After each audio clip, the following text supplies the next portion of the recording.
अल्लाह के नाम बाबा। अरे भाई साहब, बकाया तो ले लें अपना। क्या बकाया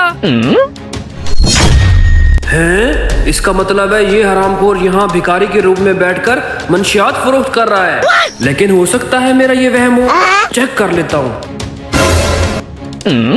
ये सही कोडवर्ड लगाया है मैंने अपने कस्टमर के साथ कि जिसको भी माल चाहिए होगा 1000 का नोट दे के खुद ही ले जाएगा।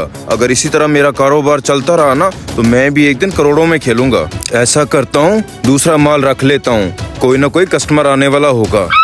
अल्लाह के नाम पे बाबा। काफी दूर आ गया हूँ, अब इसको चेक कर लेता हूँ।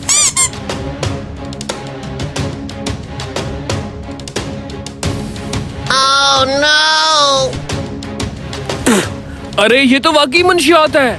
इसका मतलब है ये हरामखोर यहाँ फकीर के रूम में बैठकर वाकई मंशियात फरोख्त कर रहा है। इसका कोई ना कोई बंदोबस्त तो करना पड़ेगा।